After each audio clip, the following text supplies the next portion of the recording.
Alors, on a tous vécu une période assez exceptionnelle. Je pense qu'ici, alors je vais dire autour de la table, mais en fait autour de nos écrans, voilà, on a tous vécu, traversé cette période plus ou moins facilement, hein, citoyens, soignants, soignés, élus, personnel hospitalier, sans oublier les aidants.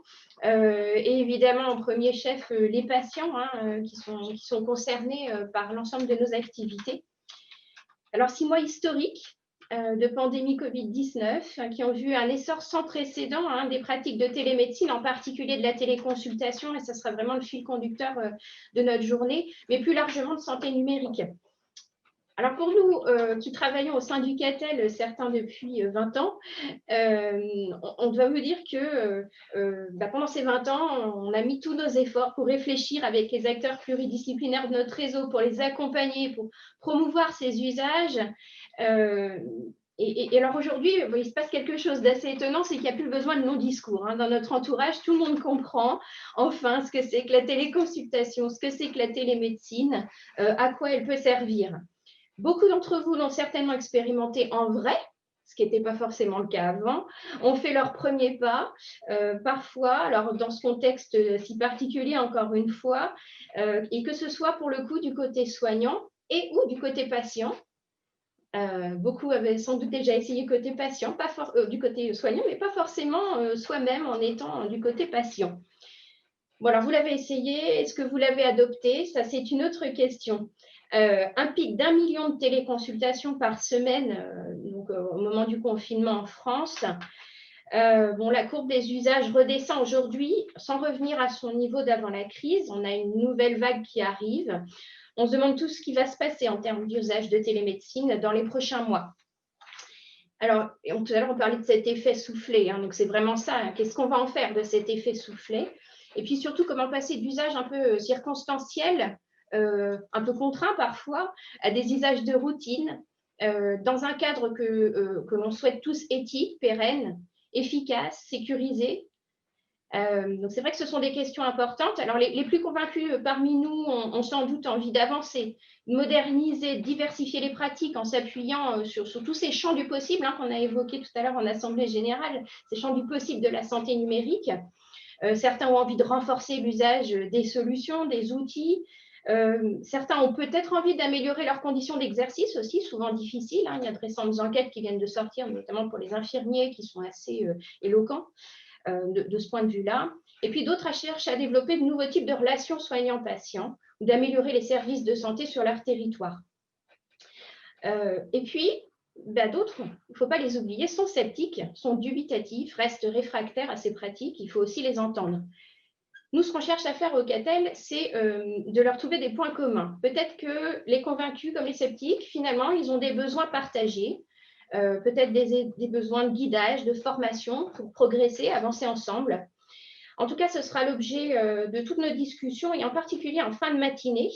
Alors, nos amis québécois nous feront l'honneur de partager leurs propres questionnements. C'est toujours intéressant de mettre en contraste ce qui se passe ailleurs, aux frontières. Et puis, donc ça sera ça pour la dernière session. Pour la session 1 qui porte sur les travaux du collectif téléconsultation, je vous inviterai à vraiment aller voir le site téléconsulter.fr. Vous y êtes tous passés pour vous inscrire. C'est téléconsulterez.fr. Et vous verrez que nous avons publié 2 documents ces derniers mois issus alors là, vraiment des riches discussions, confrontations d'expériences, des partages d'idées qu'il y a eu au sein de ce collectif qui rassemble 25 professionnels pluridisciplinaires. Vous avez la liste des membres qui est disponible sur le site. Et donc, vous verrez, on a publié des recommandations avant l'été à l'intention des institutionnels pour tirer les enseignements de la crise et proposer des évolutions, notamment du point de vue légal. Et puis, on a produit, là c'est aujourd'hui, hier soir pour ceux qui ont pu aller sur le site, nous avons publié des indications de la téléconsultation et de bonnes pratiques avec des fiches qui sont transversales, qui s'adresseront à tous, vraiment, professionnels comme patients, et des fiches qui sont plus ciblées selon les filières médicales. On y reviendra plus en détail au cours de la première session. Alors, les membres du collectif qui sont présents partageront leur vécu aussi, et puis vous expliqueront ce qu'ils ont produit, vous présenteront ces ressources-là. Alors, si on revient maintenant sur le début de notre programme, pour prendre les choses dans l'ordre, on va entendre dans quelques minutes une introduction de la journée par le témoignage d'un directeur d'une CPAM, Jean-Charles Gillet, qui est directeur de la CPM de la Somme, et puis les hauts responsables des 4 fédérations hospitalières qui nous font l'honneur de leur présence aujourd'hui, comme chaque année, hein, puisque c'est vraiment un rendez-vous qu'on se donne chaque année lors de Catel Paris.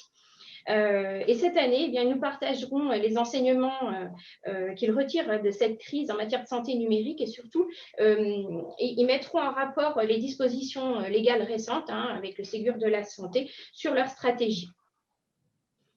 Alors, on va avoir des temps d'échange pendant cette journée. Ça va dépendre toujours de si on arrive à tenir le timing de l'événement, mais néanmoins, on a prévu des temps d'échange plus longs. C'est vraiment essentiel, je pense, dans le contexte où nous sommes, qu'il puisse y avoir des questions-réponses, qu'il puisse y avoir aussi des discussions. Vous avez en continu un chat donc, qui est disponible. Vous pouvez poser vos questions sur le chat. Elles nous seront transmises au moment des questions-réponses. Il y a évidemment les réseaux sociaux avec le hashtag #YesCatelParis.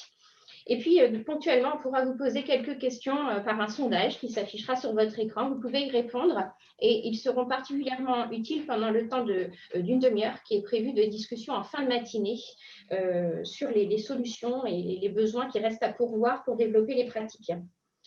J'invite tout le monde à afficher son écran, si c'est possible pour vous.